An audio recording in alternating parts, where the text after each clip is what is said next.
యోగాతో శారీరకంగా మానసికంగా ఆధ్యాత్మికంగా ఎన్నో ప్రయోజనాలు కలుగుతాయని నిర్మల్ జిల్లా కలెక్టర్ అభిలాష అభినవ్ పేర్కొన్నారు. నిర్మల్ జిల్లా కేంద్రంలోని స్థానిక దివ్య గార్డెన్లో శుక్రవారం నిర్వహించిన అంతర్జాతీయ యోగా దినోత్సవ వేడుకల్లో ఆమె పాల్గొని యోగాసనాలు వేశారు. ప్రతి ఒక్కరూ నిత్య జీవితంలో యోగా తప్పనిసరిగా చేయాలని తెలిపారు. యోగా అంటే కేవలం శారీరక శ్రమ మాత్రమే కాదని శ్వాస వ్యాయామాలతో కూడుకుందని తెలిపారు. మనుషుల్లో ఉన్న ఒత్తిడిని ఆందోళనను తగ్గించడానికి యోగా ఎంతగానో దోహదపడుతుందన్నారు. మనస్సును శరీరాన్ని నియంత్రణలో ఉంచుతుందని ఆమె తెలియజేశారు. ఏకాగ్రతను పెంచుతుందన్నారు. ఈ కార్యక్రమంలో రాజకీయ పార్టీల నాయకులతో పాటు డాక్టర్లు, అధికారులు తదితరులు పాల్గొన్నారు.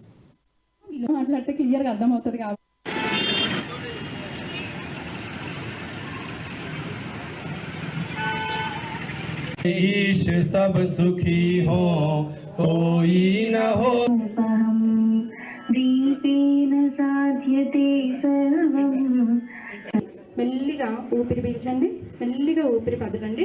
1:1 రేషియో. Just do in 1:1. నాసిక ముద్ర అందరూ ఇందాక చెప్పాను కదా, నాసిక ముద్ర పెట్టండి. జస్ట్ యూ కెన్ ఇందాక చేసినట్టుగా సేమ్ నాస్ట్రల్ బ్రీతింగ్ చేయండి. సేమ్ నాస్ట్రల్ బ్రీతింగ్ ఏం చేయాలి అంటే ఫస్ట్ రైట్ క్లోజ్ చేయాలి, లెఫ్ట్తో స్టార్ట్ చేయాలి. రైట్ క్లోజ్ చేయడంతో తీసుకున్నాము, రైట్తో వదిలాము, మళ్ళీ రైట్తో తీసుకున్నాము, మళ్ళీ లెఫ్ట్తో వదిలాము. ఇదంతా ఒక సర్కిల్. ఇది అనులోమ విలోమ. మాట్లాడితే క్లియర్గా అర్థమవుతుంది కాబట్టి ఇలా మాట్లాడుతున్నాను.